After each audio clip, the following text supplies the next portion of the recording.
estamos no 5º episódio de Ponte Europa, muito bem-vindos. Hoje vamos conhecer aquela que foi a primeira professora catedrática de Engenharia Mecânica em toda a Península Ibérica, foi Ministra da Ciência e do Ensino Superior em 2 governos, está na política há quase 20 anos, mas continuam a chamá-la de professora, inclusivamente em Bruxelas, no Parlamento Europeu, onde é deputada desde 2009 pelo PPE.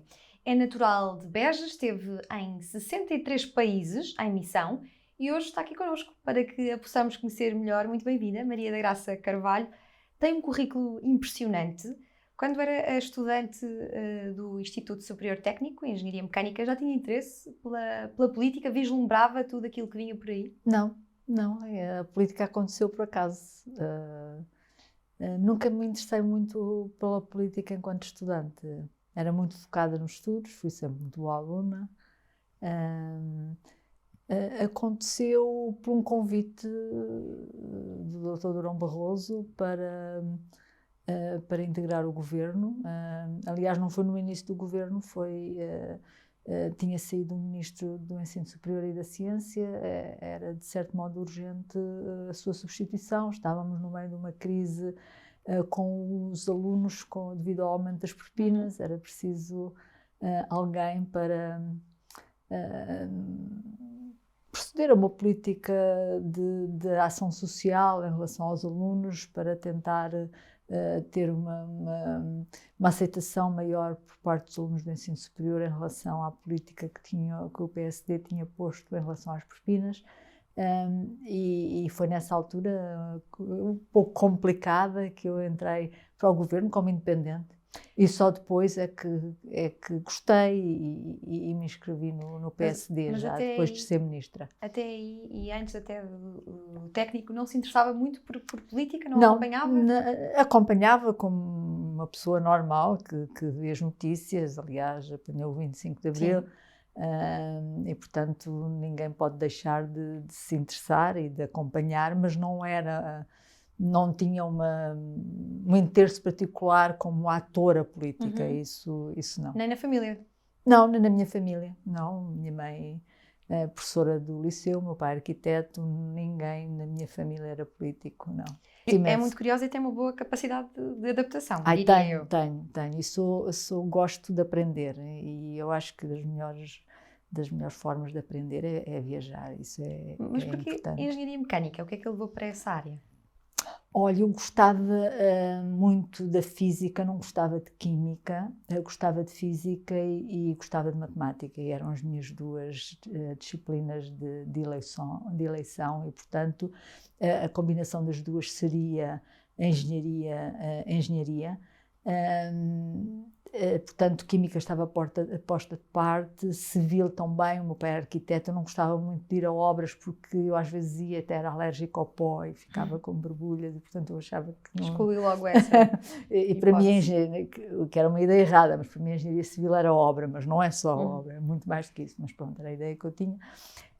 E portanto a mecânica, eletrotecnia na altura ainda não era o que é hoje, não é? A grande revolução dos computadores e o digital, e portanto a mecânica tinha a ver com a produção de energia, que era algo que me fascinava. Havia na altura a discussão do nuclear, eu não sou a favor do nuclear, mas aquela discussão, houve uma tentativa nessa altura isto muito jovem, ainda no liceu.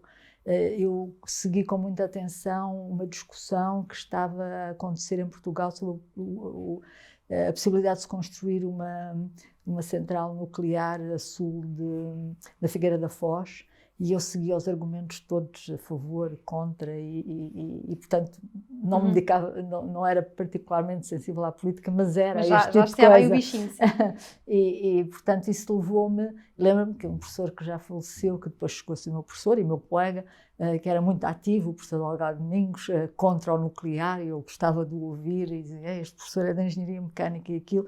E há uma coisa muito interessante, que há um jornal da terra, de Beja, de onde eu sou, que vai, penso no terceiro ano do liceu, que vai ao liceu e que pergunta aos meninos e as meninas o que é que querem ser quando for grandes. E acho que ninguém respondeu e eu disse, eu quero ser engenheira mecânica. Eles ficaram assim a olhar para mim. Mas no curso de Engenharia Mecânica do técnico só tinha uma colega Só tinha uma mulher, colega, não era? exatamente. Antes de mais, davam-se bem as duas? Dávamos muito bem, muito bem. E dávamos bem com os rapazes. Funcionava bem, eram como que as meninas, as princesinhas. Sim, e acha que o cenário já mudou muito nas engenharias? Mudou praticamente toda. A engenharia mecânica ainda não mudou muito. Continua a ser muito povoada por homens, não é? Muito. E também a informática, não temos muitas mulheres, precisamos de mais mulheres na engenharia informática. Nas outras está muito melhor. Porquê que acha que é assim? Há ideias erradas, há preconceitos. Por exemplo, enquanto professora do técnico, continuávamos a ter só 1, 2, 3 alunas por ano e um dia o presidente do departamento disse, nós temos que mudar isto e pediam para eu organizar o dia aberto. O dia aberto é quando os alunos do liceu vêm visitar o técnico. E eu pensei, bom, vamos só ter mulheres a mostrar e a fazer a divulgação e a mostrar os laboratórios. Portanto, eu e algumas alunas de doutoramento, que até não eram mecânicas, mas trabalhavam connosco, vinham da Química, mas eram nossos alunos de doutoramento, organizámos isso. E esse ano tivemos 25 mulheres. Portanto, entram geralmente entre 100 e 120 alunos para Mecânica. Costumavam entrar uma ou duas mulheres. Seus 25. 25 porque viram que havia mais mulheres. Viram que havia mais mulheres. Houve até um jovem que no fim disse, professora, eu queria ser engenheira mecânica, queria vir para aqui, mas só estou a ver senhoras, acha que eu me vou sentir aqui bem? Ou qual é melhor ir para outro curso? Portanto, esta identificação, o modelo é muito importante e eu acho que tanto na engenharia informática como na engenharia mecânica, e por exemplo a comunicação social deveria dar exemplos, mostrar, dar voz a mulheres bem-sucedidas nestas áreas para que as meninas ao escolher se identificam e tenham referência. Houve uma menina que me disse assim, professora, e a professora veste igual a nós e tem maquiagem. Eu pensei que as engenheiras mecânicas andavam todas de fato macaco e cobertas de ferrugem. O ferrugem no trabalho, isso é. Mas... Recentemente esteve numa Summer School que juntou em Lisboa 27 jovens de todos os Estados-membros da União Europeia, onde discutiam o papel da mulher na era da digitalização da sociedade. Sim. Qual é que acha que é o papel da mulher nesta época? Assim? É muito importante para já atrair mulheres para esta área. Eu tomei a iniciativa de propor ao Parlamento Europeu fazer um relatório de iniciativa, que se chama mesmo assim, exatamente para identificar as razões porque é que as mulheres não escolhem esta área e identificar medidas, o que é que se pode fazer para que as mulheres escolham mais a área do digital. Não será um problema estrutural de educação em Portugal? É um problema de educação, é um problema da sociedade, é um problema de estereotipo, é um problema de falta de visibilidade na comunicação social, nos médias em geral, de mulheres desta área. Portanto, é muito identificado com o rapaz, não é? O nerd que faz os jogos e passa a vida a fazer jogos. As meninas não se identificam com esse modelo e isso marca muito, essa cultura do gaming, dos jogos, marca muito a escolha do digital pelos homens. E isto é um problema porquê? Porque os melhores ordenados, já agora, mas muito mais no futuro, vão ser no digital. E, portanto, nós já temos um fosso salarial entre homens e mulheres, vamos acentuar isso. E depois um fosso salarial, um fosso nas pensões. E temos um problema que as mulheres, a classe mais pobre na Europa e em Portugal são as mulheres reformadas e aposentadas. Portanto, se nós acentuamos a diferença salarial e vamos também criar mais pobreza, portanto, nas mulheres depois de aposentadas. E tudo isso que estávamos a conseguir melhorar, não é? A diminuir esse fosso, com o digital estamos a aumentá-lo novamente e podemos aumentá-lo muito, porque... Por exemplo, nós temos cerca de 22%, só 22% dos profissionais da digital é que são mulheres, mas alunos do ensino superior, a percentagem é menor, é 17%. Quer dizer, está a diminuir em vez de aumentar. E mais, não só os melhores salários, como as capacidades. Vai ser difícil no futuro ter ocupações, ter emprego, mas também ter ocupações como freelancer, que se não tivermos competências muito boas na área do digital. Portanto, não podemos deixar que isso seja o novo fator de discriminação das mulheres. O digital, temos que lutar contra isso. A 8 de março de 2002 foi condecorada precisamente o Dia Internacional da Mulher com o grau de grande oficial da Ordem da Instrução Pública por Jorge Sampaio. Que importância é que teve para si esta distinção há quase 20 anos? Sim, foi uma distinção em que eu não estava à espera, portanto não estava na política ainda, muito longe de estar na política. Foi uma distinção, eu penso, pela carreira, aliás, a instrução pública, pela parte da educação do ensino superior. Eu também tinha preparado,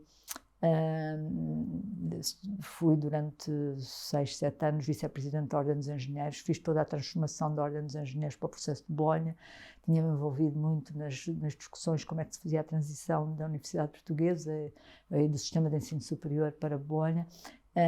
E o então Presidente da República, Jorge Sampaio, acompanhou essa transformação e eu penso que também teve a ver com isso, portanto, com a carreira científica, a carreira de professora universitária e a contribuição também para as políticas públicas que, como professora, eu ia dando na discussão da sociedade portuguesa com essa transformação do ensino superior.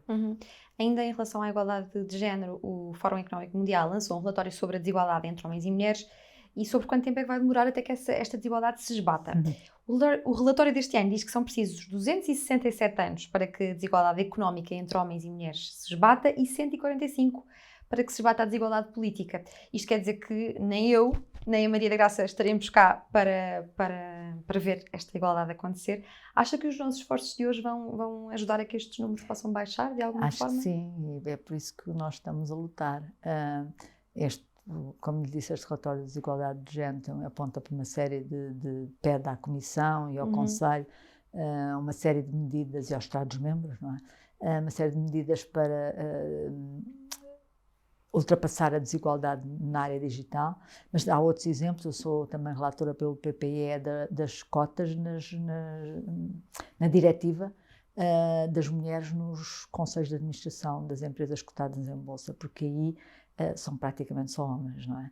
E eu sou defensora que haja cotas, porque a cota é importante para o princípio, para criar uma massa crítica, porque depois as mulheres, estando no meio, facilmente se impõem com a sua competência, atraem mais mulheres e já não é preciso ter cotas. O cota é remover a barreira da entrada.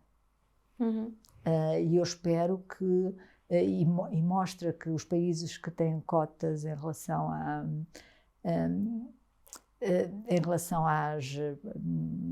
ao número de mulheres nos conselhos de administração, rapidamente atingiram o estado estacionário e não foi preciso mais cotas. Nós temos cotas na política e isso tem sido muito importante, porque senão teríamos muito menos mulheres na política e não é uma questão das mulheres não serem competentes. As mulheres têm muitas outras solicitações, não têm a rede social, o chamado Old Boys Network, não é? Que fica desde as escolas e não sei o quê, e portanto avançam muito menos, não me dizem eu estou aqui, eu quero ser. Pelo contrário, muitas vezes, será que sou capaz, será que não sou, e acabam por não dar o passo, não é? Portanto, é um bocadinho por isso, para forçar esse início, essa barreira inicial, que as cotas são importantes. Em relação às malas, costuma dizer-se que as mulheres têm mais coisas nas malas do que os homens, mas aqui pedimos 5 objetos a todos os eurodeputados. Posso ver o que trouxe? Pode.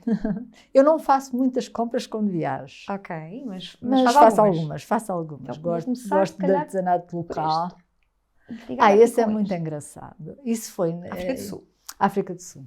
Eu fui à África do Sul já como deputada, com a comissária da altura da ciência, porque fui relatora de um programa que por acaso tinha sido iniciado por mim quando era ministra, que é um programa contra a SIDA, malária e tuberculose, de desenvolvimento de vacinas, em cooperação entre a Europa, centros de investigação europeus e os ensaios clínicos são feitos em África e muitos deles são feitos na África do Sul. E então fomos visitar. Extremamente interessante ver o trabalho tanto de investigação científica como do ensaio clínico, como também prestam serviços de saúde àquelas populações e em condições, por vezes, muito deficientes. Portanto, naqueles bairros mais pobres, por exemplo, comprei isto na Cidade do Cabo, e via as crianças a brincar com uma coisa que tem muito de mecânica de fluidos, que é uma das minhas áreas que ensino. Isto é, no fundo, uma hélice que está muito bem desenhada. Não sei se isto vai dar bem agora, que é quando se, espero não ferir ninguém, quando se faz assim, ela levanta voo como uma hélice, mas tem que estar bem desenhada, e geralmente estão bem desenhadas. E eu achei que isto era interessante, e isto era, os miúdos pobres brincavam com estas coisas. Vamos ver se está bem. Isto é uma engenheira mecânica, professora desta área, se isto não me sai bem, isto tem que estar na vertical. Com o anel. Tem um anel, se calhar é o anel que está a tornar mais difícil. Espera lá que eu vou tirar o anel, se isto dá. Geralmente sobe. Sim, se calhar porque está sentada. Está sentada, mas é um brinquedo muito engraçado, em que as crianças brincavam muito, e eu achei, como engenheira mecânica, não vou experimentar porque... Experimento, porque isto não magoa ninguém. Mas há algum truque ou é só fazer não, assim? É só e tentá-lo atirar para o ar, está a ver? E isso bem atirado é quem vai mais longe, não é? Sim. Está inteira esta hélice. Temos aqui algo que eu desconfio que não é para levantar voo. Não. Essa foi da Etiópia. Aqui também estava no Parlamento Europeu, eu estava na ACP, era presidente de um dos comitês, o Comitê de Desenvolvimento Económico, e uma das assembleias foi na Etiópia. E fui à Etiópia e trouxe uma pequena recordação. Lembra-me bem, uma das coisas que me lembro, fui com a minha colega Ana Gomes, que foi surpreendente, porque ela é conhecida por toda a gente na rua na Etiópia. E então era como uma estrela, nós chegávamos, andava com ela e toda a gente a conhecia e batiam-lhe palmas. E por outro lado,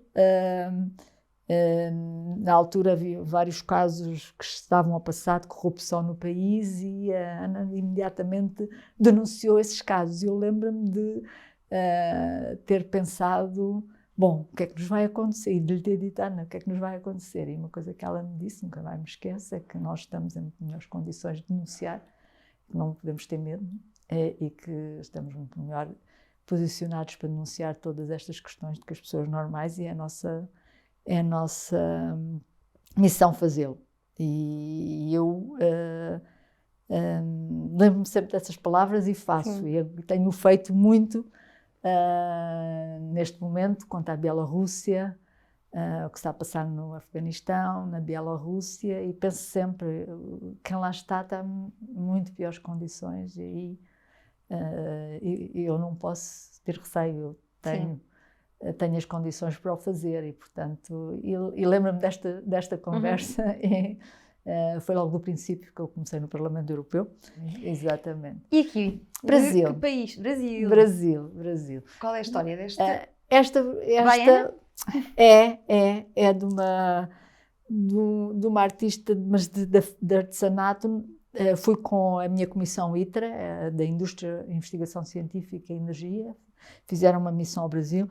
Não tive muito tempo de fazer compras, foi no aeroporto. Tem, faz, eu acho que ele faz, acho que também é um musical. É um instrumento. E achei muito bonita. Fomos visitar o Brasil, é um país também surpreendente em cultura e em ciência. Visitamos São Paulo e Brasília, e trouxe esta recordação. Em termos de universidades, de centros de investigação, e o Brasil é um mundo. E depois, na parte também de cultura popular, também tem coisas maravilhosas, e trouxe esta recordação, que eu acho muito bonita. Muito bonita e muito colorida. Fica aqui. Estão todas muito bem estimadas, não é? Onde é que costuma guardar? Tenho um armário fechadinho. E aqui? México. O que é que temos aqui? México. Aqui foi de uma das idas, porque uma das minhas longas tradições de viagem tem sido nas cimeiras da COP, da Conferência do Clima, a Conferência das Nações Unidas no Clima faz uma conferência com todos os Estados, os Estados que são subscritores da Convenção Quadro para o Combate às Alterações Climáticas, e eu desde muito cedo comecei a ir a essas conferências como professora universitária, porque eu trabalho na área de energia, ambiente e clima, e penso que foi na presidência portuguesa de 2000, tirei uma sabática e estive a ajudar no Ministério do Ambiente na presidência em relação ao clima e portanto, tive que fazer as negociações em relação às alterações climáticas, ir a várias reuniões e ir à Conferência do Clima nesse ano, e depois continuei a ir às conferências de clima como professora universitária. Depois, interessante, quando trabalhei na comissão com o Dr. Durão Barroso, também tinha a área do clima, que fui investigadora principal do Dr. Durão Barroso, tinha a área da ciência e inovação, clima e energia, e portanto também fui a várias conferências do clima com ele. Trabalhando também na área da energia, fui a conferências do clima com o Dr. Carlos Moedas, por exemplo, a de Paris, mais recentemente, e como deputada. Houve uma em Cancún, que é este bonequinho, é de Cancún, e houve uma também na África do Sul, em Durban, que também fui. Lembro-me de uma muito interessante, que foi a de Copenhague, em 2009. Foi uma em que havia muita esperança de se chegar a um grande acordo. Não correu assim tão bem, mas foi uma em que houve uma grande mobilização popular, em que havia imensas atividades fora. A cidade de Copenhague estava completamente, embora tivesse muito frio, estava menos 15 graus, mas estava completamente em festa, com várias ONGs e muitas atividades fora da atividade do clima. Portanto, tenho muito boas recordações destas conferências do clima. A última que fui foi a Madrid, a COP de Madrid, antes da pandemia, em dezembro de 2019. Então, depois em 20 não houve COP, e agora será em Glasgow. Vamos ver o que é que vai acontecer. Mas esta foi a de Cancún. E quando dizem então que as preocupações com as alterações climáticas pertencem apenas às novas gerações, não é assim tão... Isso é outra coisa. O que é que temos aqui? Uma seda. Isso é outra das minhas... agora é mais difícil, mas quando durante muito tempo, sempre que ia ao Sudeste Asiático, China, Macau, Birmânia, Tailândia, eu adoro seda. E seda, daquela seda mais caseira, não é? Não industrial, que agora já é muito difícil, mesmo penso que é impossível. Então é da Birmânia? Esta é da Birmânia. É feita mesmo em teares. E felizmente comprei várias coisas, ainda tenho um saco com sedas, mas adorava sempre comprar sedas nos vários sítios. Também na Indonésia há sedas lindíssimas. Os tecidos são lindíssimos nesta parte do mundo. E sabem cozer muito bem, há quem faça logo. E o que é que faz com os tecidos? Desenho os vestidos e depois tento arranjar quem me faça os vestidos. Há desenho? Tenho conseguido. Desenho. Eu é que desenho os vestidos. Eu aprendi a cozer, não é? Foi a Maria da Graça que desenhou o vestido que tem hoje? Sim, sim, por acaso foi. Este é um bocadinho semi-industrial, porque é daquelas de Bruxelas, daquelas casas que não fazem modelos muito complexos, mas fazem que se forem coisas simples. E eu pedi-lhes, desenhei e fizeram. Já só falta saber costurar, não é? Sei costurar, aprendi quando era miúda, mas agora não tenho tempo. E estão todos? Ou falta algum? Acho que sim. Estão todos. Tinha aqui a indicação que havia algo de Timor, mas... Faltou. O que é que era? Era o meu pano. Em Timor também foi uma viagem também do Parlamento Europeu, que nunca mais esqueço, porque não conhecia o Xanana Guzmão, o Ramos Horta, e calhou na também altura... muito amiga da Ana Gomes, não é? Calhou na altura em que era o aniversário da independência e eu estava lá, a emissão do Parlamento, e eles convidaram-me fui a várias cerimónias, foi muito, muito interessante. É uma maravilha chegar, é uma coisa que eu gosto muito, chegar tão longe e ver tantos vestígios da nossa cultura.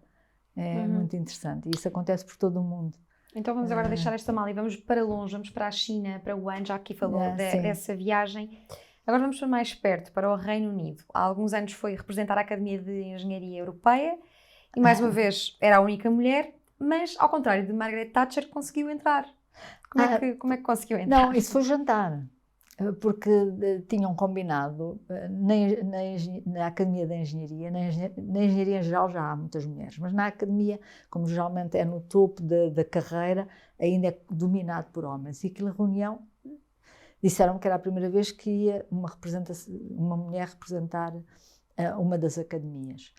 E, portanto, eles quando combinaram o jantar, portanto na reunião não teve problema nenhum, mas quando combinaram o jantar, era o jantar num daqueles clubes exclusivos para homens que há em Londres, e já estava tudo preparado, combinado, penso que é pago e não sei o quê, ficaram todos muito preocupados como é que ia ser, e às tantas vieram pôr o problema, e eu disse-lhes, se não vão eu faço uma queixa formal, porque aquilo ainda por cima era uma coisa que, de certo modo, um projeto europeu, uma network que tinha financiamento europeu. Eu disse, eu vou reportar à Comissão Europeia o que é que aconteceu. Então, e pensaram que tinham que resolver o problema e conseguiram abrir uma exceção.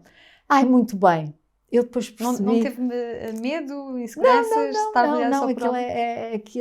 Não, foi muito interessante, muito interessante. Eu percebi que os homens gostam de estar sem a presença das mulheres porque estão mais à vontade, dizem brincadeiras e brincam uns com os outros e parecem um bocado crianças. E brincar uns com os outros na mesma, consigo lá?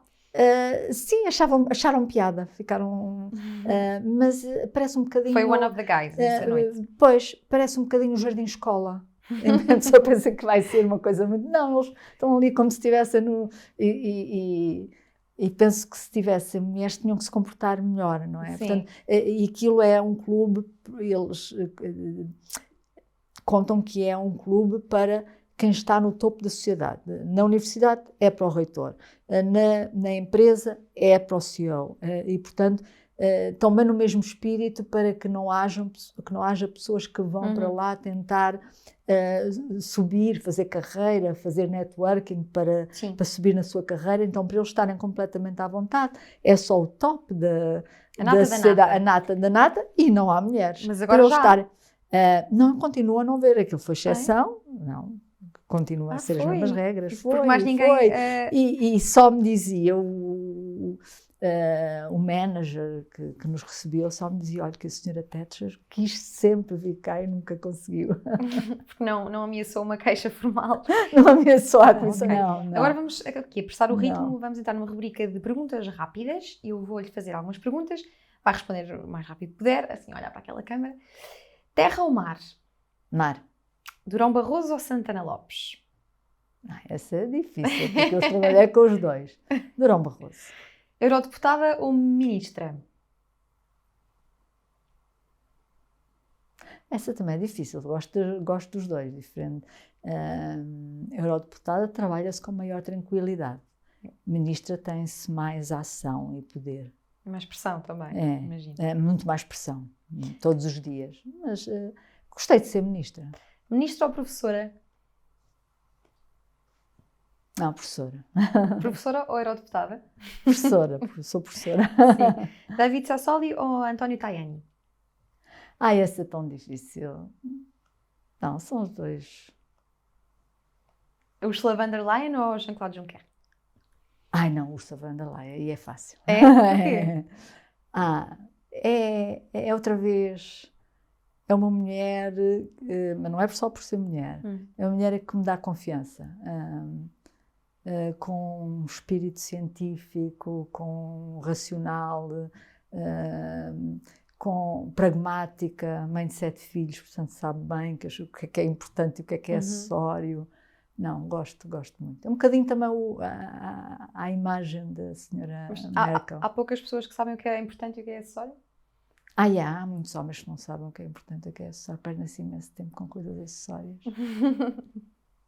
Estrasburgo ou Bruxelas? Eu prefiro Bruxelas, mas não sou contra Estrasburgo. Este tempo todo que não fomos a Estrasburgo, tive saudades. Mas prefiro Bruxelas. Bruxelas é uma cidade tranquila e que nas coisas pode não ser uma cidade super bonita ou monumental, mas é uma cidade que nas coisas importantes está bem organizada. Em qual destes partidos votaria? No PS ou no Bloco de Esquerda? Só pudesse estar nestes dois? Só pudesse. Exclusão de partes. PS mas ou posso-me Bloco de Esquerda? abster. Se achar bem. Aqui não somos fãs da abstenção. Não é? Então no PS. No PS. E PS ou CDS? CDS. E Iniciativa Liberal ou CDS? CDS. Política ou Engenharia Mecânica? Eu sou estruturalmente engenharia mecânica e professora. Política ou cinema? Eu adoro cinema. Pois. E um filme que a tenha marcado particularmente? Olha, Um Dia Inesquecível, por exemplo, de Ettore Scola. Eu gosto muito do cinema italiano daquela época. Aliás, custa-me que o cinema europeu tenha perdido um pouco da sua excelência que tinha. Mas pronto. Abrandamos agora o ritmo. Quando estava a fazer o doutoramento no Imperial College, fez um curso de cinema. Sim. Porquê é que resolveu fazer? Já gostava muito de cinema na altura? Gostava. As pessoas em Londres fazem muito formação depois do trabalho ou depois dos estudos, um segundo curso, das coisas mais diversas em relação ao seu trabalho principal. E há muita oferta, tanto do que se lá chama a Câmara, como de outras associações. E, portanto, tive essa oportunidade e fiz. As políticas para o mar têm merecido muito a sua atenção. É vice-presidente da Comissão das Pescas no Parlamento Europeu. Que desafios é que enfrenta este setor? O desafio de compatibilizar o pescar, porque temos que continuar a pescar, o peixe é muito importante para a nossa dieta e também é uma fonte de riqueza e de empregos, não é, para os nossos pescadores, mas temos que conciliar isso com a sustentabilidade. Mas, felizmente, nós temos que também levar para este setor a inovação e a tecnologia, e com novos meios tecnológicos e inovação, iremos conseguir compatibilizar as duas coisas. Em 2011 recebeu o prémio de melhor MEP na área da ciência e da inovação. Sim. O que é que fez nesse ano para merecer esta distinção? Eu, por acaso, fui a relatora do Horizonte 2020, que foi talvez um dos relatórios mais importantes, que financiou nos últimos 7 anos a ciência e a inovação na Europa, mas não foi por causa desse que eu recebi, foi um anterior de preparação para o Horizonte 2020, que foi de reduzir a burocracia na ciência e na inovação, em que eu identifiquei 60 e tal propostas em que se poderia reduzir a burocracia. Fiz uma tabela bem concreta das medidas que eram necessárias e que se podia para melhorar a vida dos investigadores. E foi esse relatório, foi um relatório de iniciativa. Esse não era e não queres fazer isso por cá, em Portugal também? Pois, precisava. Aliás, aquela tabela devia dar aos senhores ministros, fazer uma tabela assim. Sim. E depois pôr uns vizinhos. E a comissão, a tabela, havia um diretor-geral que dizia que tinha aquela tabela no escritório e que tinha pesadelos com aquela tabela, porque cada linha daquelas era difícil, mas que eu estava sempre a perguntar quantas linhas já fizeram. Precisava de ser feito cá. Quando estudava no Liceu Nacional de Beja, ganhou o Prémio Nacional para o melhor aluno do país, do Minho a Timor. Isto é interessante, altura, do Minho a Timor. Porque foi antes de 25 de abril. Era assim que dizia no diploma. Sim, não havia ninguém em Timor que fosse melhor aluno. E sempre foi boa aluna. Sim. Isto é um prémio que davam um por ano, portanto era mesmo o melhor aluno de todos os liceus. E é, por exemplo, um prémio que o nosso Presidente da República teve. Antes de mim, e quem é que incentivou a estudar tanto? Eu adorava estudar. Quando não podia estudar, chorava, que é uma coisa. Mas era de alguém? Talvez vontade? Da minha mãe. Da minha mãe. Também lia muito a sua mãe? Lia muito, estudava e ensino. Lembro-me, muito pequena, de ser um bocadinho desorganizada, na primeira classe só, ser um bocadinho desorganizada e não saber como estudar. Dava e erros na primeira classe? Nos ditados?